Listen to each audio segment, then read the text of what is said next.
Please have your seats.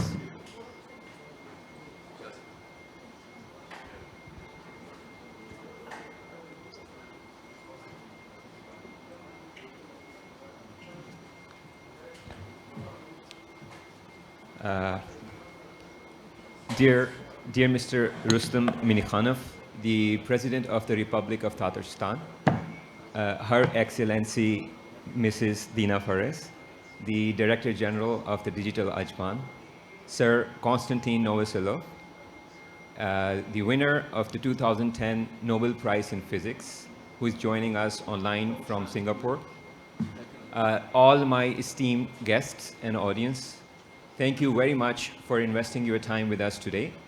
I am Adil Khan, Professor of Machine Learning from Innopolis University, and it is a great honor for me to welcome you to our panel on artificial intelligence. In this panel, we'll be discussing about all of the great impact and contributions that AI is making in different sectors, ranging from business to government to healthcare to education. So the idea would be to have our experts, our guests who have expertise in different domains, in different fields, to share with us how exactly are they using AI to make the world a better place, as well as we will try to also look into different challenges that we'll have to overcome in order to advance the development of AI technologies. As we discuss all these important matters, we'll also hear about Innopolis, which is a very high-tech city in the Republic of Tatarstan. It's a place which strives to be not just a follower or an adopter of AI technology, but a leader in the development of artificial intelligence. So without further delays, let me welcome Mr. Rustam Minikhanov, the President of Republic of Tatarstan, to kickstart our panel with his welcoming speech. Mr. President. Уважаемые дамы и господа, добрый день. Рад приветствовать вас на сегодняшней сессии в рамках проведения Дней Татарстана на Всемирной выставке Экспо 2020 в Дубае. Сегодня в этом зале собрались ученые, специалисты по вопросам развития искусственного интеллекта. Мы надеемся услышать о наших успешных практиках, ожидаем конструктивные и интересные дискуссии. Республика Татарстан – крупный промышленный научный центр Российской Федерации. У нас уже внедряются практики технологии, которые станут основой будущих стандартов ведения бизнеса и государственного управления. В республике успешно действуют две особые экономические зоны – зона Лабуга и Иннополис.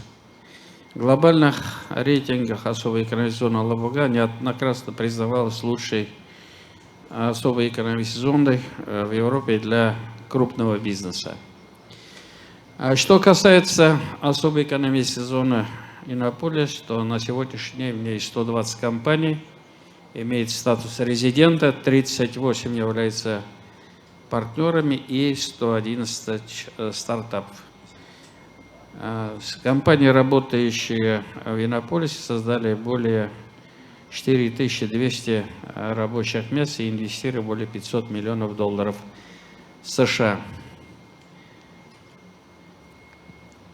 Иннополис назван журналом FD издательства Finance Times лучшим в мире свободной экономической зоной со специализацией в IT. Признан Министерством экономического развития Российской Федерации наиболее эффективным среди всех технико-внедренческих особых зон. Благодаря доступу к высококвалифицированным специалистам Иннополис выбрали для размещения своих центров разработок и компетенций такие мировые бренды, как Schneider Electric, KUKA, Huawei и ряд других мировых компаний. Стартапы особой экономической зоны создают и продвигают решения не только в России, по всему миру и привлекают инвестиции венчурных фондов и крупнейших компаний мировых. Иннополис по праву называется столицей искусственного интеллекта Российской Федерации. Над этой технологией работает большое количество резидентов и стартапов.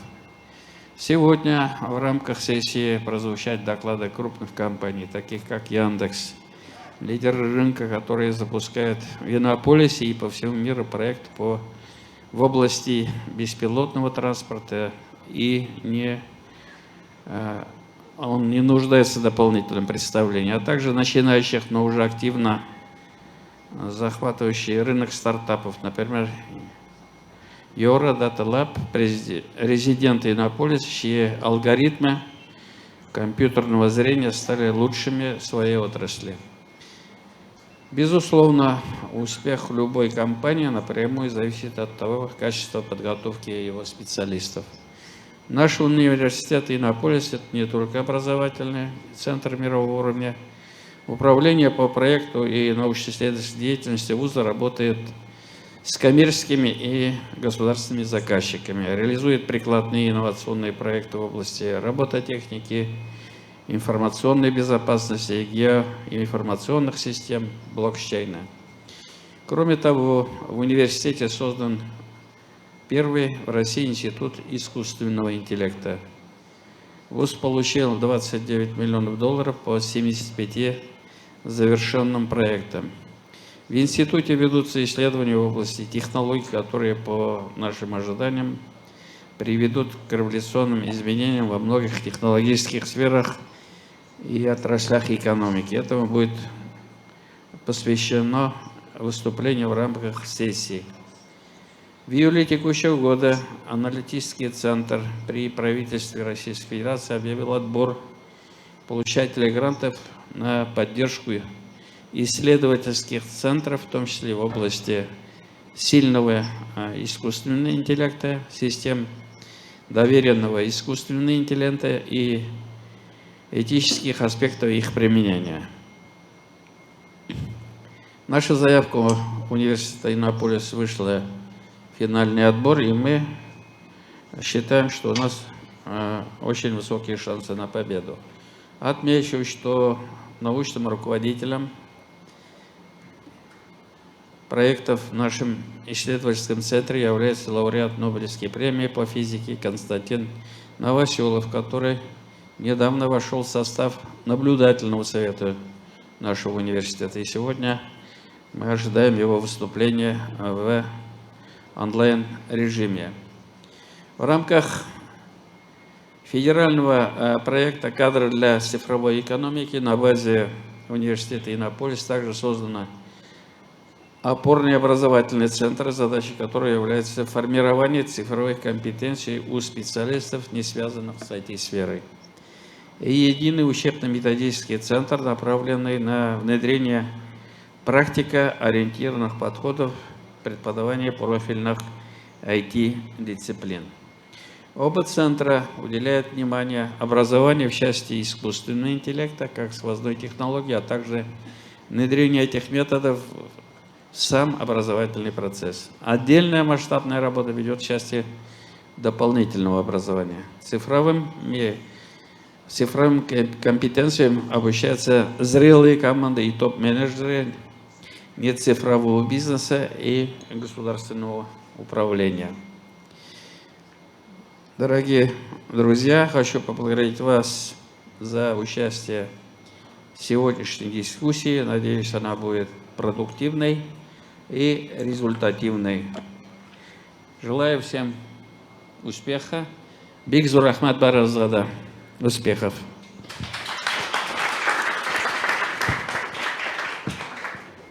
Thank you, Your Excellency.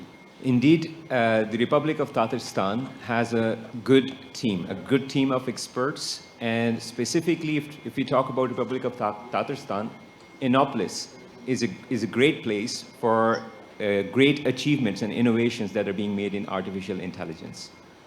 As a resident of this city, I would like to take this opportunity to personally thank you, President, for not just establishing this project, but also supporting it on a continuous basis. Mr. President, specified or mentioned that Innopolis is participating in a big mega grant. We're having some technical issues.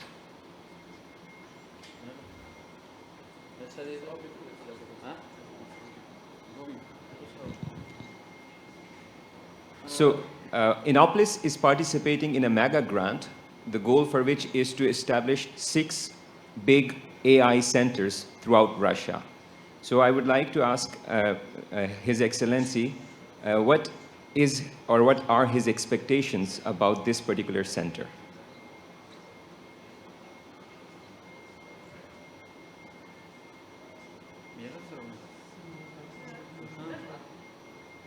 Is it? Рост компетенций университета Иннополис в технологиях искусственного интеллекта, которые позволяют реализовать проекты для нужд бизнеса и государства. Университет Иннополис – это не только наш региональный татарстанский проект, это проект российского масштаба.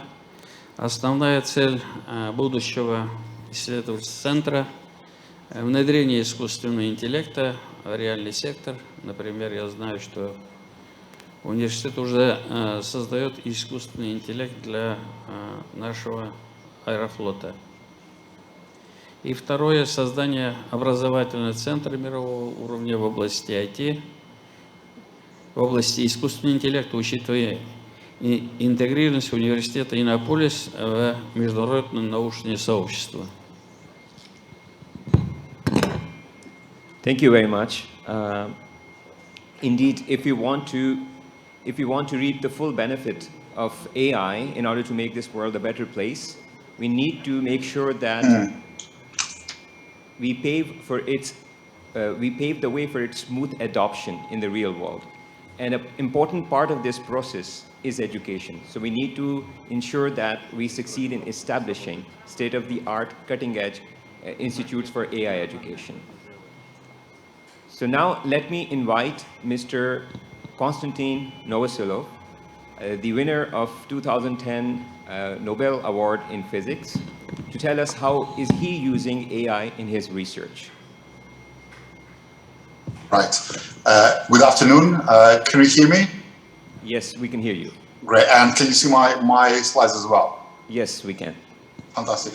It's really a great pleasure to be here today, and I'm really grateful to His Excellency the President Rustam Minnikhanov for announcing that I'm joining the governance board of Innopolis. It's a great pleasure.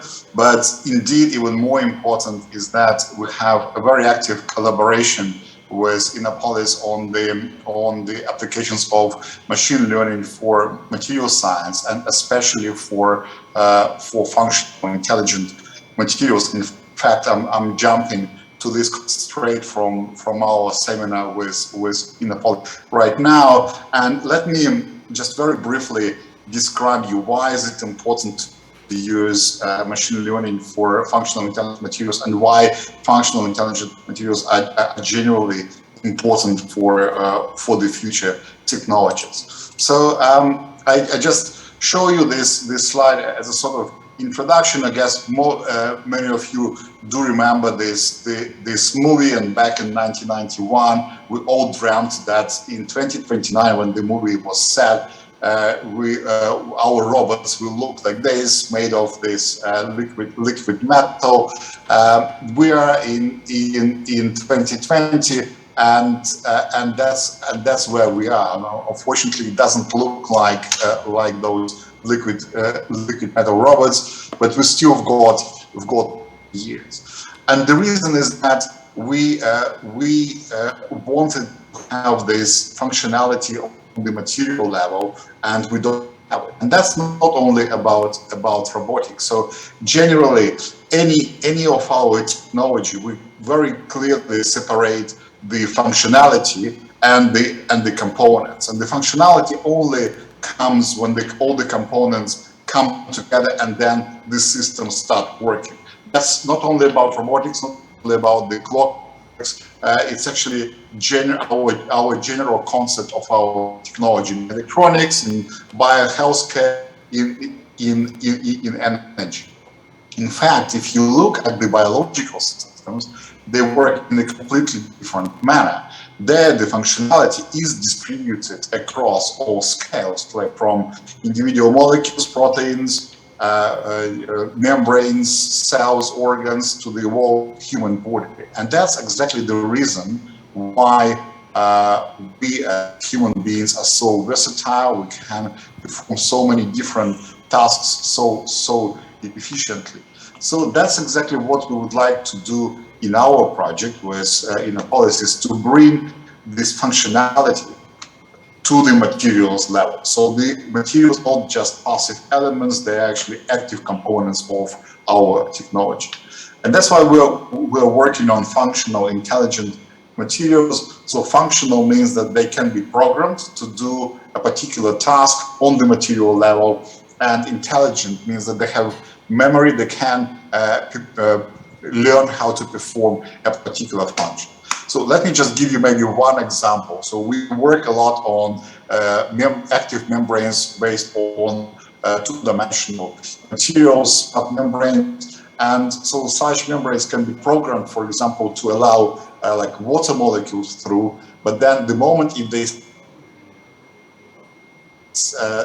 sense say high acidity or some poisonous molecules in the stream, they can teach to react and close those pores. So that's a good example of smart membranes. Another area which we're working on as well is the living electroactive components. So we create composite materials which are a mixture between life, like bacteria, and polymers or 2D materials, and we can treat those bacteria to generate electricity and donate it into those electrons into the circuits, and it's an active, alive system. It just grows together with bacteria and the polymers, and that's a very good example of this functional intelligent materials. And we are working on applications of such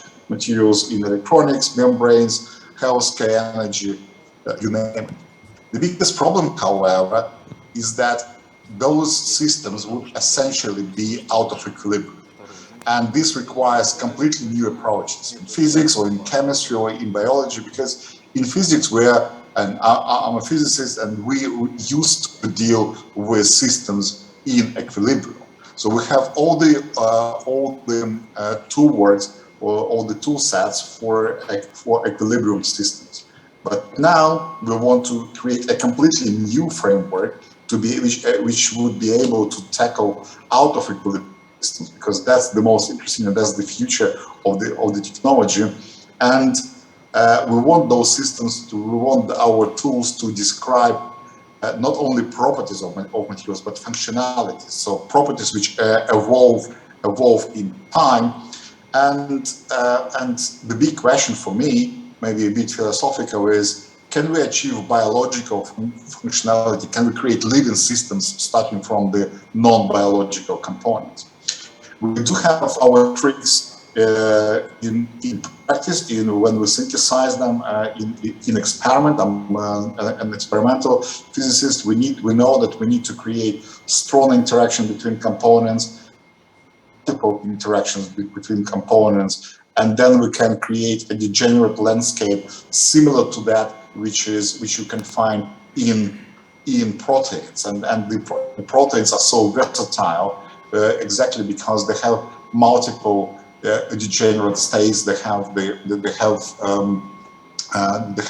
metastable states, and the transition of the proteins between those metastable states exactly what gives those universal properties, those multiple functionalities. So we're trying to do exactly the same, but with all the other materials. So we know that we have sets of rules how to do it. We combine many different components, and we create artificial composite materials which can react to external stimuli and produce a response, but also change its internal structure.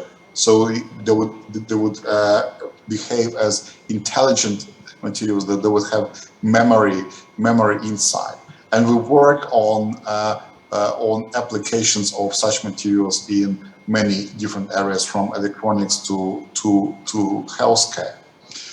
As I said, the big problem is, and the big chunk of our work is to develop a new framework, how to describe the properties of those materials. Of course, we start with the physical formalism, which allows us to describe the static properties of such materials. But essentially, we have to rely to create the dynamic description on the dynamic machine learning, because otherwise we don't have the power of our computers to solve this time-dependent evolution of our systems. And essentially, we also have to rely on material robotics to create enough data for the machine learning algorithms. And that's a big program, and we work very closely with the group of Alexander Tarmasov in Napolis on this topic. Of course, we do know that machine learning and AI is being utilized quite actively in pharmaceutical research, and there it's mainly to select the small molecules for a particular disease or a composition of several small molecules. It is well, it's a tough task, of course, but at least we know how to solve it, because we have a very direct way how to create a descriptor for such molecules. We're getting into bigger problems when we start to work with real materials, and especially with the composite materials. But we do understand how to do it. The biggest challenge will be probably to involve the dynamic machine learning, how to predict and how to describe the evolution of our materials in time. The good thing is that one of the type of the materials which we are working on is the phase changing materials, which are very good for neuromorphic computers, and we really hope that one day our materials will be used to create neuromorphic computers by themselves, by creating memristor networks. So I think I will probably stop here, just to say that the platform which we're creating will be able to create solutions and technologies to solve many crucial problems in our life. And I would like to thank you for your attention, and thank Innopolis for the very fruitful collaborations which we're hopefully just starting, which will last for many years ahead. Thank you. Thank you, Konstantin. That was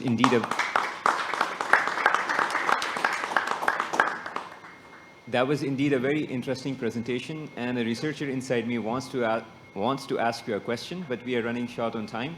So if in the end we'll have time, I'll come back to you with this question. For now, Thank you so much. Let me invite Her Excellency Mrs. Dina Fares, the Director General of the Digital Ajman, to join the discussion and share with us how her team is using artificial intelligence. Thank you so much. First of all, Assalamu alaikum wa rahmatullahi wa barakatuh. Your Excellency, ladies and gentlemen, very good afternoon to you. My name is Dina Fares. I'm the Acting Director General of Ajman Digital. We are the entity that is leading the digital transformation across the Emirate of Ajman. Our main vision is to reach society happiness, having our digital ecosystem, our society happiness at the core of our digital ecosystem. Due to the short time of the session, I will go quickly to talk about the use case that we have developed in the Emirate of Ajman. So if we can move the slide, please. Okay. Next. So we have a problem that majority, I think, of even all government entities or even private sectors have, which is how to read customer satisfaction in real time.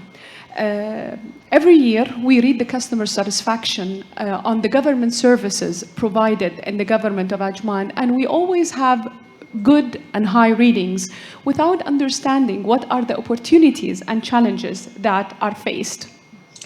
So the solution was we were thinking to develop a tool to read live data and assess the live customer satisfaction using emotion AI, or what they now call it affective computing, that can be plugged anywhere, whether on a mobile application or on a website of the government entity, or even plugged in the customer service centers to be embedded within the process of service delivery and keep capturing the feedback and the emotions of the citizens or the customers while taking the service. The main goal was to enhance the percentage of customer satisfaction and increase the percentage of digital service adoption. So as you all may know, how do people gather feedback on whether you are happy or you are not satisfied with a service? So it's either using the surveys, customer satisfaction surveys, where its results is highly dependent on how the survey was designed in the first place. Mystery shoppers, or the emoji-based CSAT questions. You may have seen them, the 3 happy faces. Well, if you choose happy, government doesn't know why are you happy. Maybe you had a nice day, but the service was not up to your expectation, and vice versa. If you chose that you are unhappy, we cannot tell what are the main reasons that made you unhappy about the service. Is it the process? Is it the fees? Is it the customer service agent? So the target was to have live and real-time feedback, collect as much data points and understand the customers of the government of Ajman, the gender, the age group, the interests, assess each and every customer reaction, connecting different variables for better insights. So for example, is there a relation between a happy customer service agent and a happy customer? If the customer service agent was happy and with a smile, will that make a difference? If the weather is good, will that affect the customer happiness? So trying to connect unrelated variables to make some connections and understand better the behaviors and the emotions of our customers. And capture repetitive main words. For example, if the machine captured that the customers are always saying fees, process, long process, that means we have an issue in our processes. And of course, enhancing government services and designing efficient customer journeys. So this is a screenshot of the solution. This is available on Ajman One, which is the main mobile application for the city. So you can either choose how do you want to give the input to the government to understand and respect all different needs. Maybe some people would not like to record themselves, so they can either write or record like a WhatsApp, or have a video. And then, since we understand that emotion AI is still in its mid-early stages, and we can face problems when it comes to accuracy and high error rates. So if you see in the screenshot, while the system captures and analyzes the second picture from the left, that we just ask the question of, we detected that you are unsatisfied. Is this true or not? If the customer confirmed, that means that the machine was able to interpret correctly the emotions. If not, that means that the machine interpreted wrongly, and then we have to go back and try to retrain the model to increase the accuracy. This is a screenshot of the solution in a customer service center. I apologize, we blurred a bit the picture, but this is a real picture in the traffic and licensing department in Ajman. So there was a customer and there was a customer service agent. Both have microphones and the cameras was on them. And here the system detected 24% joy. And the customer also, the picture was so blurry. If it wasn't that blurry, you would see that the customers were smiling.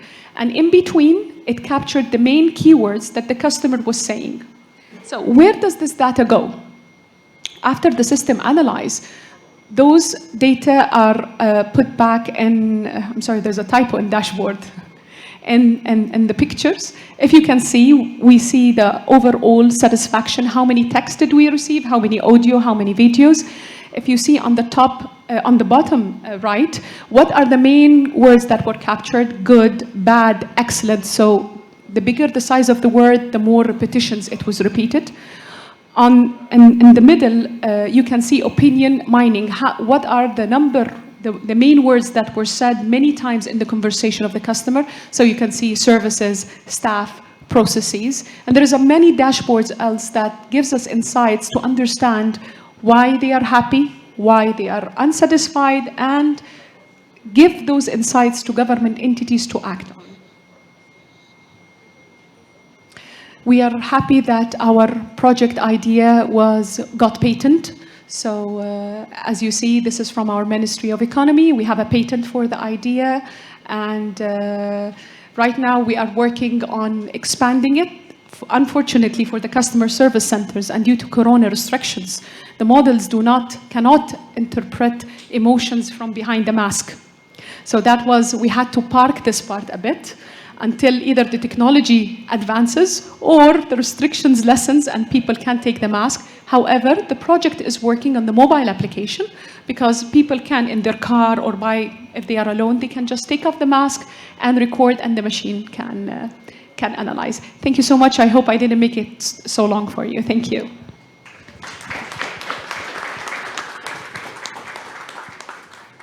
Thank you, Mrs. Faris. That's indeed very interesting, and in my opinion, assessing public's satisfaction is indeed the first step towards making a more improved public cooperation. So you're doing a great job there.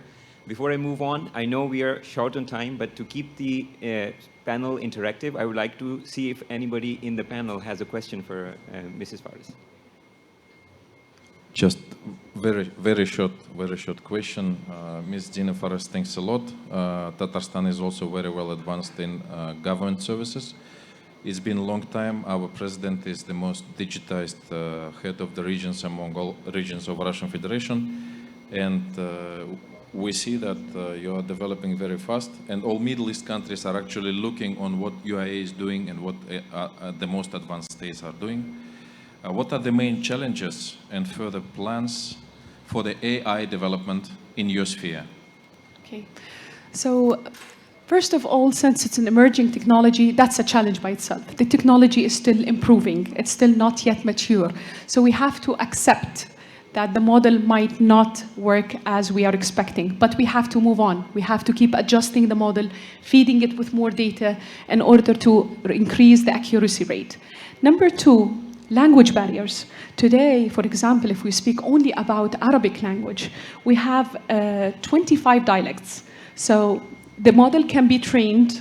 For example, we've seen that the model was very well trained on, for example, the Egyptian accent, while it was not as accurate as the same in other accents. The third thing is putting and selecting the right hardware. At the end, those models, for example, in the customer service center, they need the right eye and the right tongue to transfer the message for them to work.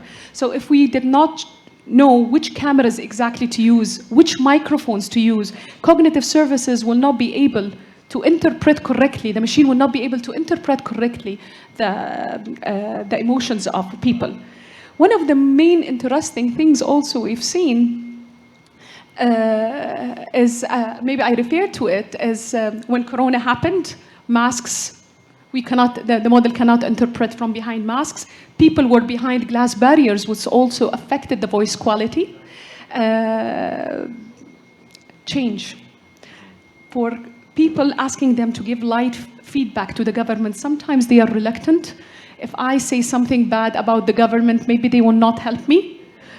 In spite that, thanks God, in UAE, we don't have that. We always welcome negative feedback, even more than positive feedback, because we want to improve. This is our target. But some people feel hesitant to share their feedback.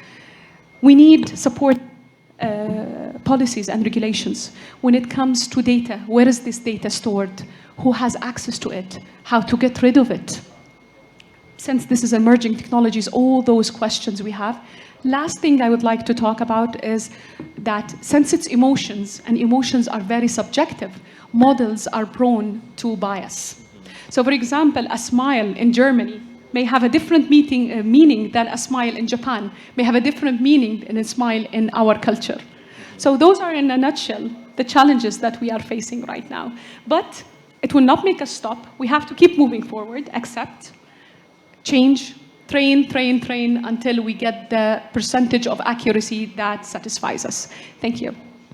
Thank you very much for this detailed answer. And as a scientist in machine learning, it makes me very happy to see that government in Russia, government in UAE are not just taking keen interest, but can point out the exact problems. For example, the generalization of the models. For example, the dependency of the models on the data. So that makes me very happy. Thank you. So now that we have seen a few examples of how AI is contributing to public sector, I think it's befitting if we now see a few examples of how AI is contributing in businesses. So for that, I'll invite Alexander, who is the director of the developments of AI technology in Yandex, to share with us how Yandex is putting AI to use. Hello.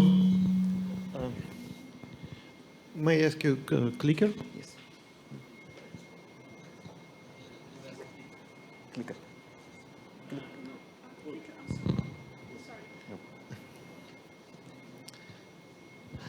Okay.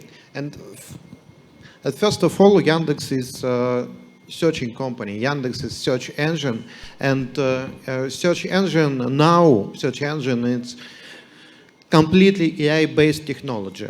It's just a little bit small HTML code under the huge AI technologies and algorithm. We use gradient boosting on decision trees, feed-forward networks for language processing, and also novel transformer architectures like BERT or GPT-3. We use computer vision for image search and for video search, as example, and many other applications. Now this worldwide web search, it's more complicated compared with the rocket science, as example. Only 5 countries in the world have his own search engine. Russia, Yandex, is one of them. But also, it's not only searching engine, Yandex. If we talk about NLP algorithms, most challenging task now is automatic speech processing. And also, it's very cool to combine voice processing, voice recognition and voice generation with language processing. Last year, we do it in our browser. We have our browser. Group, a cultural institution, rather than as a tech company, because we aren't a tech company. So some of our principles have to do with access. If you go back to the vision statement, we talk about every single person. Википедия по своей сути глобальна. В нашем видении мы хотим, чтобы каждый человек имел доступ к знаниям. Automatically generate. Ну, не могли бы быть счастливее. And I think Все Russian прошло speaker точно people так, here как и было can предсказано. say Это that был it элегантный, sounds красивый, absolutely волшебный like real полет. voice. Много очень Yes? счастливых людей на Земле и невероятно. Okay, but also one of very important using AI algorithms, it's very obviously using AI technology, it's self-driving cars. By the way, this is image from Innopolis, and this is winter in Innopolis. There are winter in Innopolis, sometimes winter in Innopolis, yeah, and our car drive in Innopolis. By the way, I don't know what's most complicated in self-driving cars. There are 2 huge problems. The one problem is algorithms, but maybe we have more complicated problem is regulations. Most people think that self-driving cars first start drive in countries where more cool algorithms. I don't think so. I think that self-driving cars start drive in the places where regulations already would like to change something for self-driving cars. The Tatarstan, and especially Innopolis, it's our partner. We start test period for our self-driving cars and first commercial exploitation of our cars in Innopolis.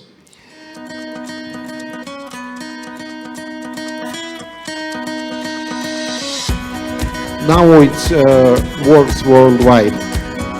And sometimes you can see the driver sitting near wheel. Sometimes our cars drive without human.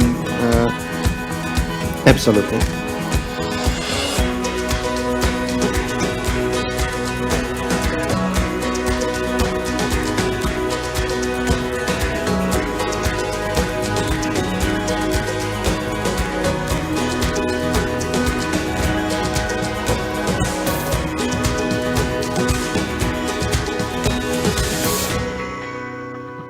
Looks not bad, yes?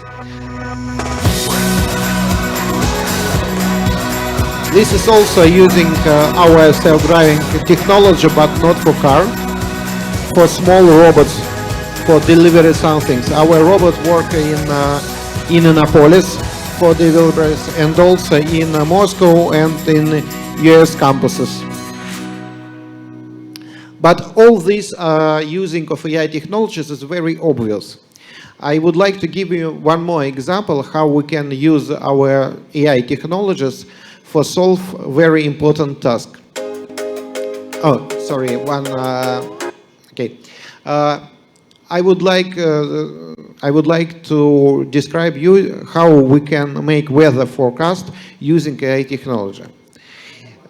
This is typical map, a weather map, but also not in Emirates, I think, but in Russia, very important this map. This map shows where is rain now. I know that it's very rare rain in Emirates, right? But in Russia, as example, in many other countries, rain is very often. People would like to know where is rain right now. How it's work? We create service which show where rain right now and where rain will be next times, with very precision. How it works? We collect data from meteor radars. Meteor radars send signal return if signal meet with rain or snow, and generate image. This is sequence of image. It's very common computer vision techniques using convolutional neural network and RNN recurrent network for estimate next image. We just need to estimate next image, and this image show us where the rain will be next hour. But the problem with radar, that radar is very expensive, and radar coverage is very limited. Most territory in the world are not covered by radar. But there are no same problem for satellite images. The satellite image cover all the world. And what we do, for area which covered by radar, we try to receive same picture using satellite images. It's also very typical computer vision task. Convert one image into other image.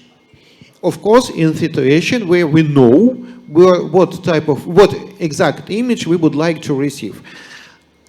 We try to learn our algorithms, generate image from satellite, same like image from radar. And after this, we remove problem with small coverage by meteor radar, and using satellite image for predict rain or snow in all world. And these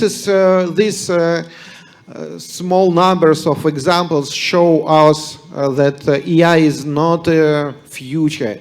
AI actually is here and works. Okay, sometimes it works. Thank you. Thank you very much, Alexander.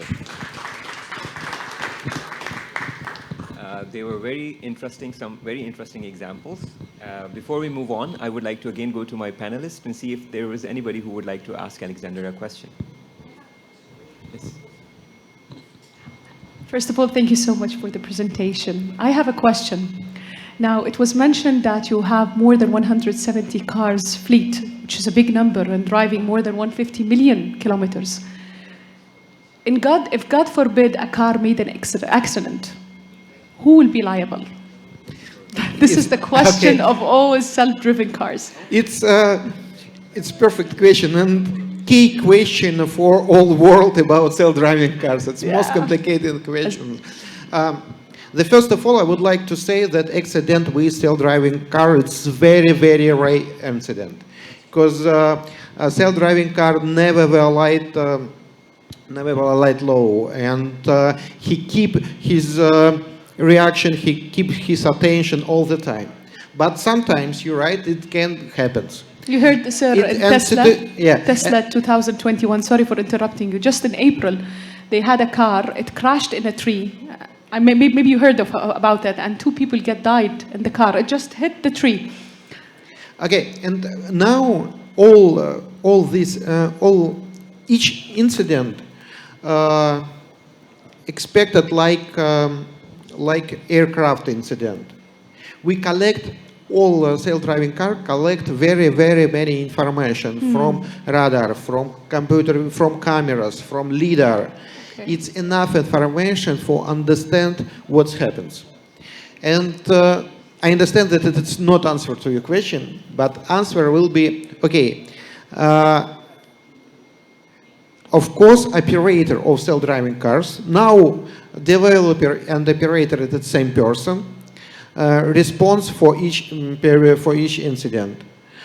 But it's not covered by regularity right now. We together need to find a mechanism for regularity self-driving cars. Because of course you're absolutely right, it's not the same like regularity which we have right now for human drivers. Thank you so much. Thank you to both of you. I agree that it's a pressing issue, and at the scientific end, we are trying our best to create explainable AI. I think once we are there, that information can definitely help make the right policies. So thank you very much to both of you one more time. Thank you. Now I would like to focus on healthcare, because we know that healthcare was, is, and will always be an indispensable pillar of our societies. And for that, I would like to invite Professor Ajit Abraham, who is the director of the Machine Intelligence Lab, to tell us how AI is transforming global healthcare. Ajit. Thank you. Very good afternoon to all of you.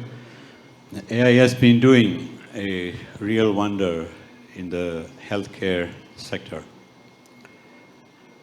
From helping medical practitioners to patients to hospitals, it is doing wonders.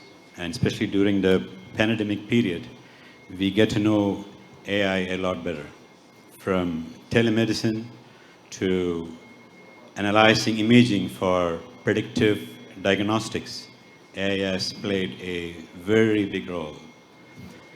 By looking at scans, simple X-rays to MRIs to PETs, specs, we are able to predict many things which a doctor could sometimes fail. For example, if you look at mammograms, a human can only recognize 256 different colors. But if you put various profiles like lipid, water, and protein, we are able to analyze 65,000 colors. So we are able to predict whether this particular patient is going to get a cancer in few months or few years, well in advance. Similarly, look at MRI scans. We are able to predict, for example, whether the patient is going to get Alzheimer's disease, whether the patient is going to get a serious sclerosis. So all this actually is not so easy even for an expert doctor. So AI is going to that level such that we are able to match or compete in terms of accuracy and all performance measures so that it can help and take our community to new levels. Similarly, sickle cell disease, which is sort of very difficult to analyze. And now we have wearable devices which can analyze our pains in different parts of the body, our heartbeats, and then it can predict this patient might have sickle cell. And then if you look at a simple blood analysis you see on the screen, you can actually spot that this particular patient has sickle disease and we need to do treatment. Similarly, telemedicine.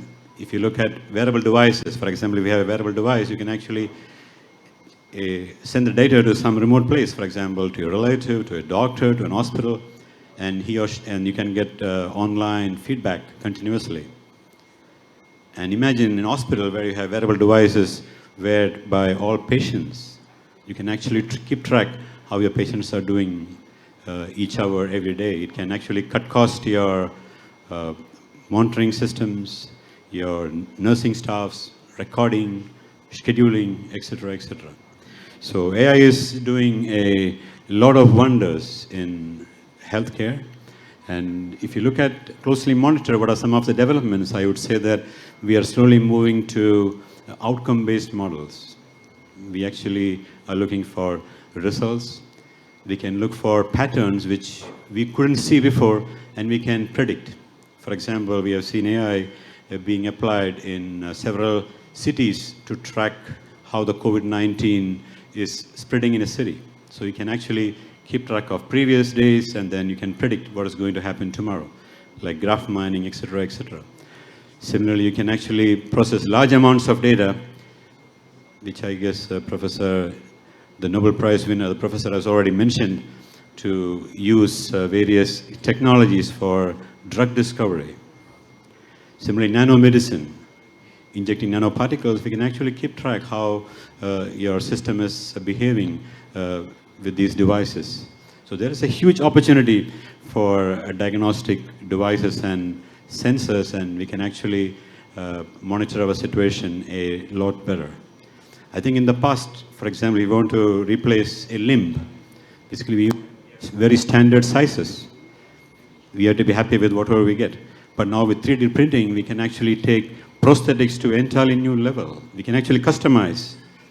I want this shape, this particular curves, packings. So basically you feel more comfort, and basically you can actually make your own limbs.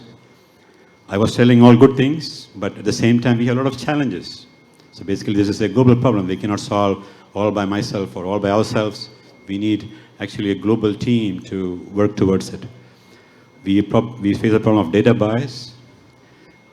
Medical data itself is a problem, and then we have very scarcity, diseases are scarce. So sometimes these models make very biased models. Transparency. Sometimes we have models which cannot explain what is going on inside. So basically, AI performance basically depends upon the knowledge we incorporate. Could be a software program, a computer program, could be if-then rules, or could be a connectionist network, like a deep learning model, graph networks. Trust is a big issue as well. So many doctors doesn't trust this particular, whether I can rely on this AI model. So trust is often a very big issue. So we need to educate these medical practitioners how these models would behave. Privacy is another big issue. We need to make sure that the patients and various other members involved in the chain, they are educated very well. Accountability, from software developers to regulators to insurance providers. So we need to make sure that each of them are accountable in the chain. Finally, logistic difficulties. Basically, a system we develop probably in UAE, we might not be able to use in US. Or a system developed in US, we might be able to use in UAE or in Russia. Regulatory policies. So we need to make sure that these systems are adaptable and we can use. So I guess these are actually some big challenges, and we need a big team, global solutions. And I guess at Innopolis University, we are open for collaborations. You're welcome to join us, talk to us. Thank you very much. Thank you, Ajit. May I have the clicker, please? Clicker. So far, we have seen how AI is making great impact in different types of areas and different types of spheres. But one thing that we have to acknowledge is that this impact, this potential, this full potential of AI cannot be unleashed unless and until we also put our focus into creating cutting-edge institutes, universities that can deliver state-of-the-art knowledge or education in AI. So let me take this opportunity to briefly tell you what are the global trends when it comes to teaching AI at universities, and also what's the experience of Innopolis University in regards to that. So here are just a few statistics. The most important ones are that jobs that require AI education, the number of jobs, has increased 450% in the last 7 years. As a new industry enters with demands for AI education, new skills are needed. Since the moment only 8% of the world industry is consuming AI, and this number is expected to increase to 35% in just a couple of years, we should worry about the fact that the things that we're teaching at our institutes, will they even matter in 4 years? That means that we need to work together on ensuring that we are teaching state-of-the-art knowledge to our graduates now and to our graduates in the coming few years. So with that in mind, let's see how the world is teaching AI. So if I look at a very broad level, I see two kinds of systems. The first one is where a university designs a complete degree around AI. An example of this is Carnegie Mellon University. Such a system allows for plenty of time to teach a broad spectrum of AI-related technologies to students. On the other hand, we have universities like Stanford University, where they take their existing degree and add a specialization track on top of that. This allows the university to take benefit of their established theoretical foundations in different courses. So we have both systems, and both have their own advantages in their own way. Also, as we think about how to teach AI better, we need to understand who is here to learn AI education, and those are our students. And we have two kinds of them. Both want different things. There are students who enter a university so that they can land a good job in industry, and then there are those who want to go for higher education. Those who want to enter industry are after practical knowledge, and those who want to go for PhD studies are after theoretical knowledge.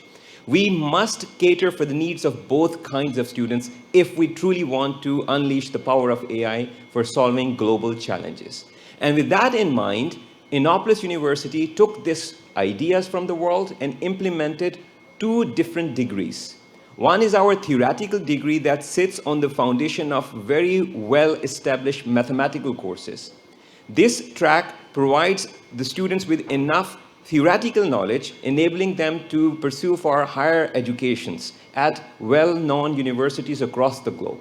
On the other hand, we have a full degree that enables or creates graduates which will have the right practical skills, because here we have 4 years to train students with all the right skill set that is needed to create top-of-the-notch industry applications based on AI.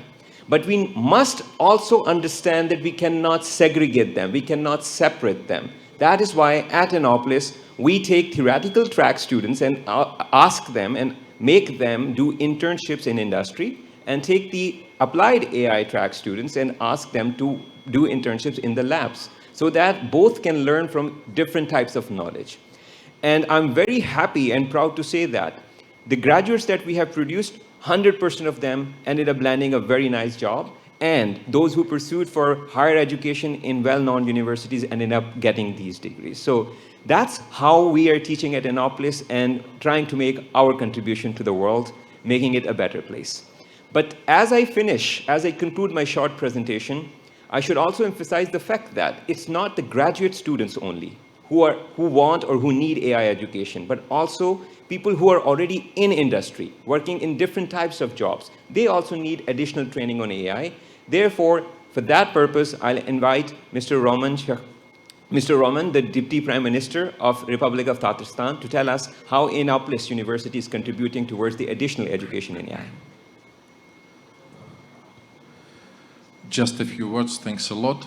It's just 2 slides showing how Russia Innopolis, being a center for digital education, is doing it through the three means, the three instruments. Being a federal center for digital economy, we train state organizations, and it's more than 8,000 people last year passed education, last and this year passed an education through Innopolis from 69 states of Russian Federation. It's more than 800 projects were developed. Then we train large commercial companies, including Gazprom, Gazpromneft, Aeroflot, and others. And then this is universities,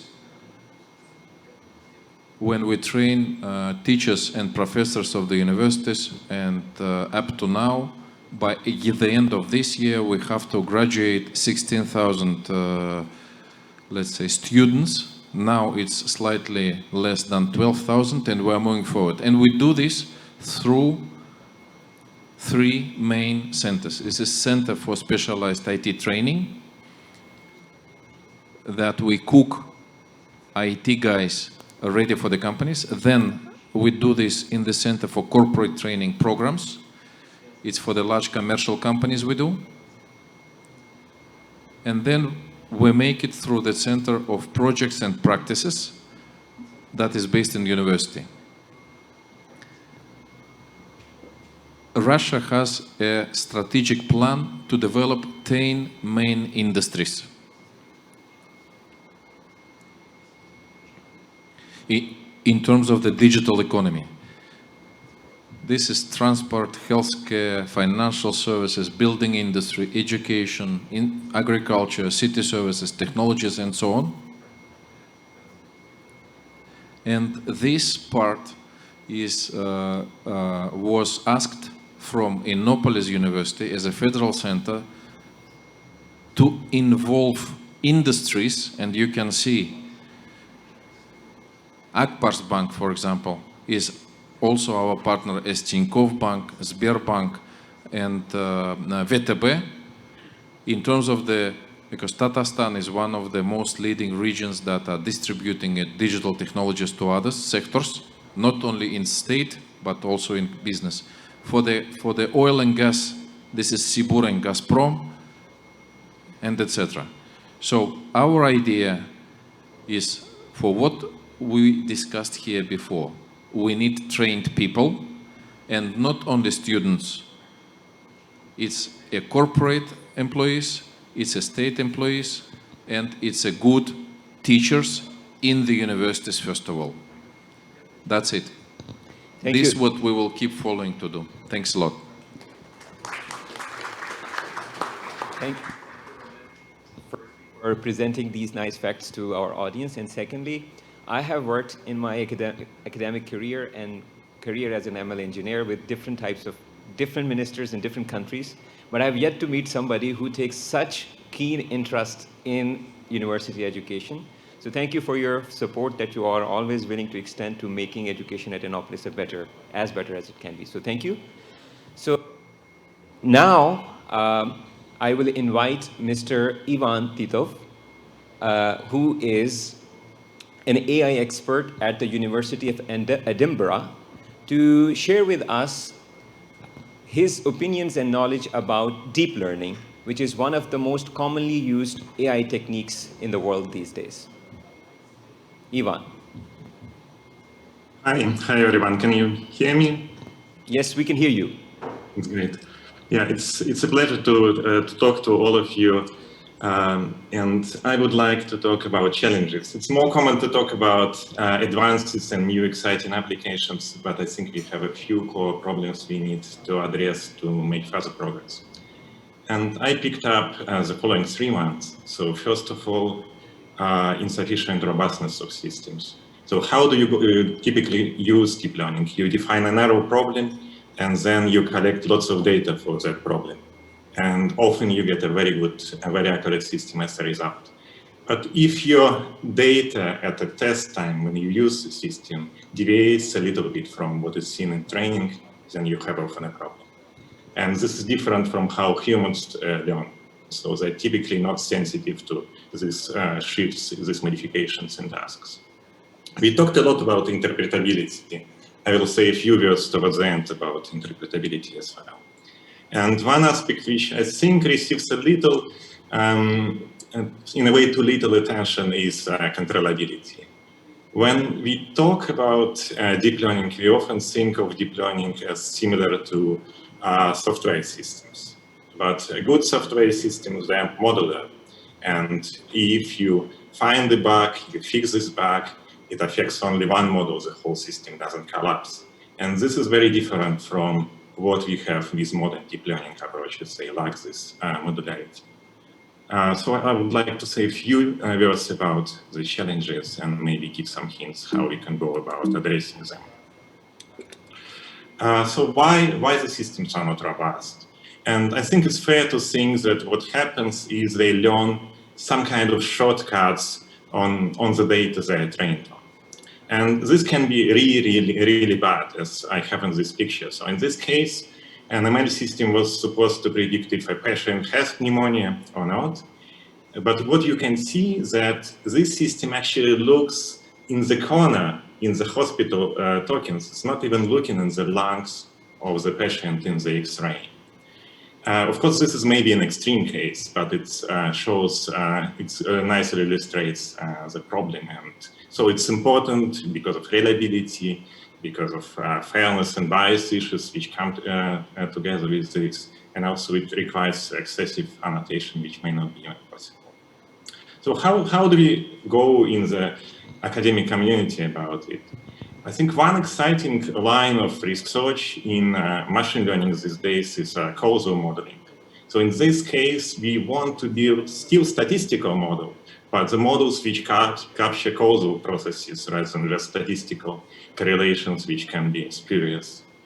Another direction is, again, has to do with modularity. So you want to induce, rather than whole complex model, you want to induce individual models which perform certain subtasks which can generalize across different problems. So you can think if you get a new problem, you will be able to recombine this subtask without too much training.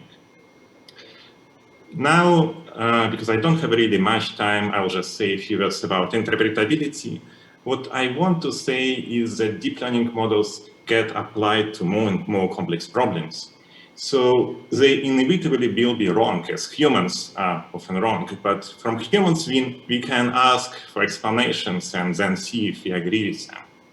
And as an illustration of what I mean by explanation is something which Google was doing in 2019. So if you would ask back then, Google, how many legs does a horse have? It gives completely ridiculous answer, 6. But to the credit of Google, it was providing evidence for this, because you can see that it points to Wikipedia article about a joke rather than about horses. So there are lots of issues, lots of reasons other speakers also mentioned why interpretability is super important. And it's largely a problem, still an open problem in complex applications. So we can go either by understanding how to extract explanations from the models, existing standard deep learning models. And another line is developing models which are inherently explainable. And this is also a hot area in the academy. So this concludes my talk. Thank you very much. Thank you, Ivan. So, deep learning, as we are, as we heard earlier, Mrs. Faris, and now Ivan talked about it, it has its own share of problems. And one of the problems is that it requires a lot of data to train a good deep learning model. And it is about that point of view that I would like to invite us about deep learning and its need on high data. Hi all, dear colleagues. Can you give me a clicker? Roman.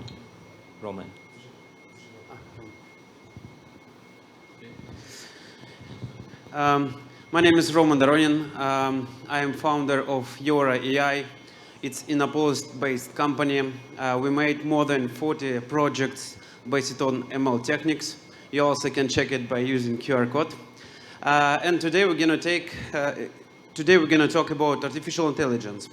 So when we, until recently, when we talk about artificial intelligence, we mean three separate areas: natural language processing, computer vision, data science as well.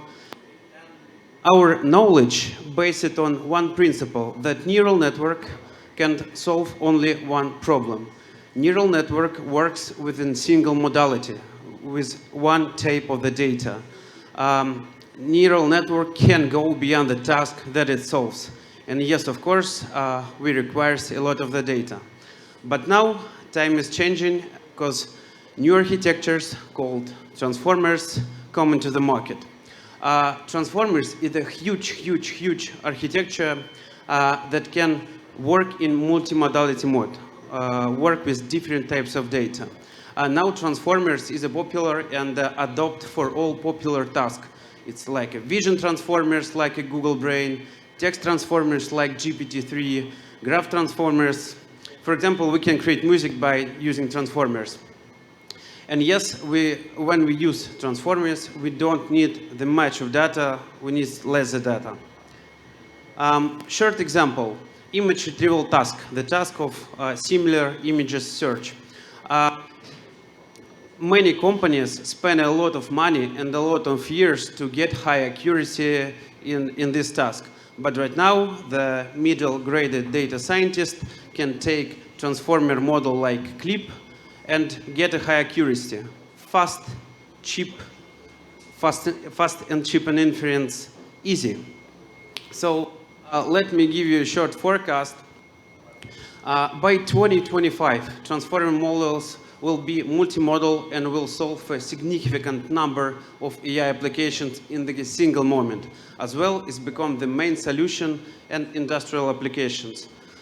So right now, you only need for solve your problems to have a few data scientists, middle graded, and a little bit of data, because transformers will help you to solve the problems. Thank you so much. Thank you, Roman. That was indeed very interesting.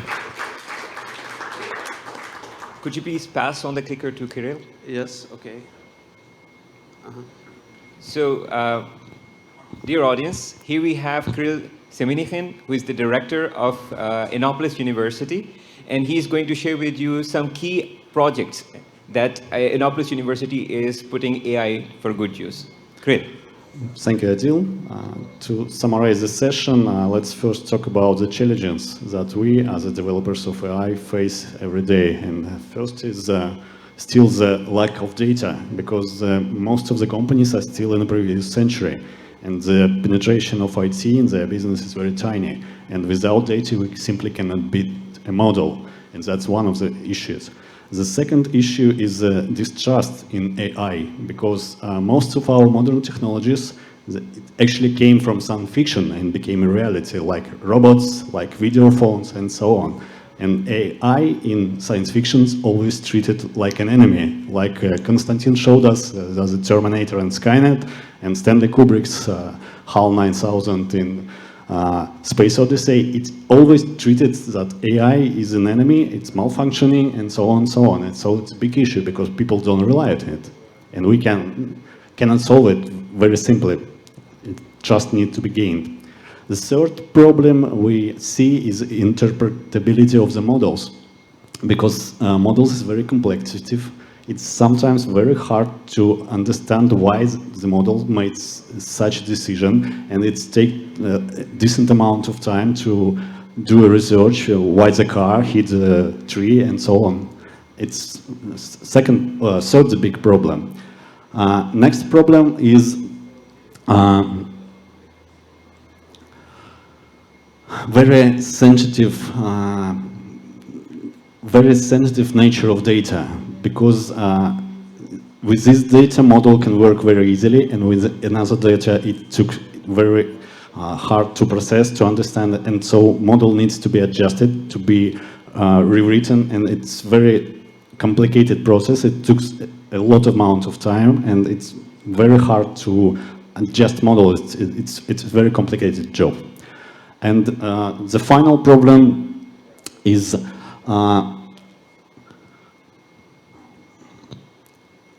it demands a lot of computer power. And for big companies, it's not a big issue because they have the data centers and so on and so on. But for the small companies, small and medium market, it's a very big problem. The only solution they have is the cloud computing, but cloud is still not a solution because internet is not very good in some places, and it costs a lot as well. So that is the key issue that we face in Innopolis University as a developers. And going to Innopolis University itself, let's see how we actually grow for the last 9 years. It will be 9 years for the university this year, and we started doing projects in 2014. The first project was started, and since then we actually completed more than 300 projects. 67% of our employees are software developers. So besides being the world-class university and delivering the world-class education, in Innopolis we are doing actually a lot of real sector of economy projects, and that helps us to solve several issues. First, we actually gain money for our operations. Second, our professors and our students are working on real projects in the real economy sector and are actually doing this company demands, solve company demands, and providing the world-class solution for our partners. And our key partners, you can see them on the screen. It's Aeroflot, Tatneft, Sberbank, Gazprom, Russian Railways, and actually we starting to going out of Russia. We signed the first big project with Huawei company and looking forward to work outside Russia, delivering our solutions there. As for Institute of Artificial Intelligence, we actually started it last year. We are looking forward to win the big Russian grant because 6 centers will be built in Russia actually and sponsored by the government. We are very keen to be one of this center. We want to invite all of you to be a partner of a university. Besides teaching and learning, we are looking forward with partnership with other universities outside of Russia, and also we are ready to deliver solutions and real projects for real sector of economy for the companies outside of Russia. Thank you so much. Thank you very much, Kirill. I have about a few minutes with me, so I'll go back to Konstantin Novoselov if he's with us, still with us, I hope.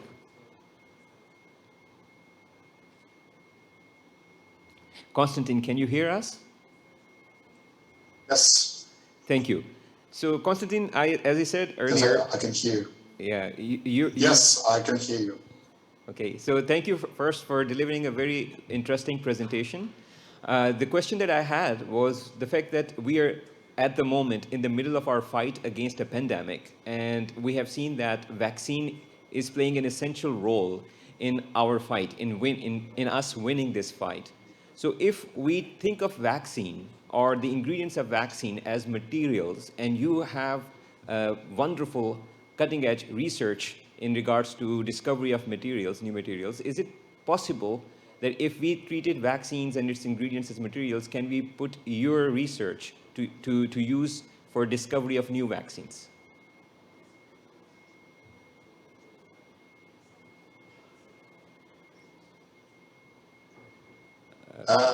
Actually, very much so, and we are doing exactly that right now. So, first of all, we develop new materials which would allow us to tackle and to neutralize viruses, maybe detect or to produce early stage detection of the virus, and we can program our material kill specific to be quite specific in killing viruses. But you're right. So the drug discovery is probably the most active work for AI and for machine learning.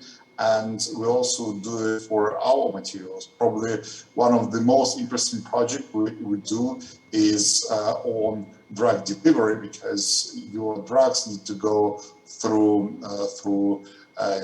your mouth, through a throat, stomach, bloodstream, and so on. So not to lose the efficacy, not to still to be active, we need to program it to start to be active only when it comes to the real target. And we have fantastic results on this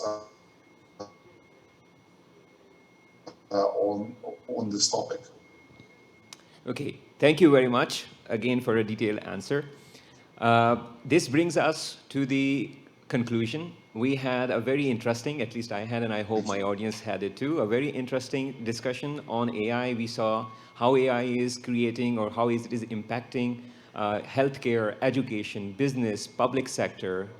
And it is actually quite understandable if we expect AI to keep playing such a role, and one day helping us create a world where we will not have any hunger, disease, pandemic, and other major problems. However, I believe that the problem that our world is facing are bigger than ever, more complex than ever. Yes, there is no denying that AI is the technology that can help us overcome these challenges. But I believe that it won't be possible unless and until we join hands in this journey. Collaboration has always been the hallmark of great research, and it is even more true for AI.